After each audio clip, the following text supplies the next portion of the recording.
There is one misconception about MRI machines, one that even a lot of doctors, engineers, and physics students repeat constantly without realizing it's wrong. But here's the crazy part.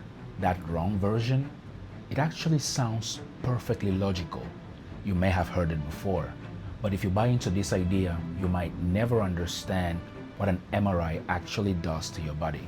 And today, I'm going to pull that misconception apart slowly and show you exactly what's going on inside that loud and giant tube. And by the way, this is Machines Learning, and here we break down the world one machine at a time and the physics for the regulars.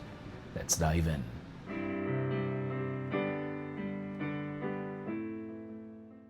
Before I talk about that misconception though, I'd like to set the scene so everything makes sense. MRI, magnetic resonance imaging, or as we call it in Spanish, imágenes por resonancia magnética, is a machine that utilizes a giant and strong magnet and radio pulses to make detailed images of the inside of your body without radiation, no pain, and no need to cut you open. So, how does MRI make those detailed pictures, and what sets it apart from other imaging techniques such as X-ray? Well, the science that gave birth to this important medicine tool, it's all physics, and it's called nuclear magnetic resonance. There are more than 4 Nobel Prize awards attributed to this technology. 3 of them are in physics. An MRI is not a camera nor X-ray. At its core, it's simply 3 things: a powerful magnet, a radio pulse, and ridiculous math. More on that in a second. But before, imagine a spinning top, a magnetic spinning top. That is hydrogen, more like its nuclei. The human body is 60% water, and water has 2 atoms of hydrogen. For that reason, hydrogen is the most abundant element in our body, by quantity though, not by mass. By mass is oxygen, because it's bigger and heavier. So, we have hydrogen atoms everywhere inside us, and they are all pointing into random directions.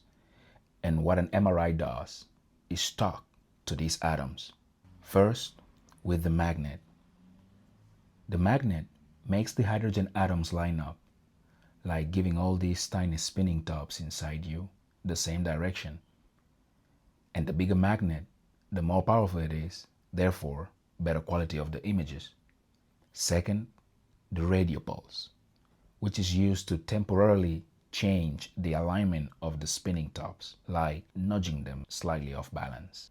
When the pulse stops, all the spinning tops try to go back to the original alignment, basically trying to relax back. Now, and very important, they do not vibrate physically. They wobble in a magnetic sense. They change the magnetic field around them. That change is what's called resonance, and that is what the machine is able to detect. The MRI uses extra magnets called gradients. They make the magnetic field slightly different in different locations, and since the wobble frequency depends on the magnetic field strength, every location in your body starts wobbling at a different frequency. That's how the MRI knows where its signal is coming from. Now, these changes in frequency are very tiny, and the machine can detect them all. And the only way we get to see those differences as an image is with math. The math is insane, and it's called Fourier transforms, and it looks like this. But we are not going to cover it here. All you should know is that that math in the background is what translates to the images we see on the screen. And that gets me to the misconception I was talking about earlier. A lot of people think that after the radio pulse is induced, the hydrogen atoms absorb them. Then they send the waves back to the machine, and that's why we get the images. Or that the atoms vibrate and send the signal to the machine.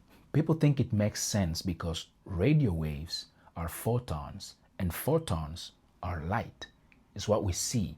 So Assuming that the radio waves are returned as photons, it's logical. But here's the correct answer. There is something called far field. That's the world of radio stations, Wi-Fi, Bluetooth. Everything that sends wave across the room or across cities and beyond. The signals leave an antenna, they travel, and they are picked up by another antenna. MRI lives in the near field, where nothing travels at all.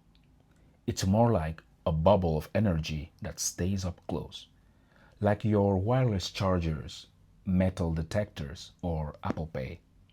You need to stay very close to the reader so it can detect the signal. That is the piece of information almost no one gets. So that's it. That's the resolve of the big myth. Now you know what to say exactly next time someone asks you about it.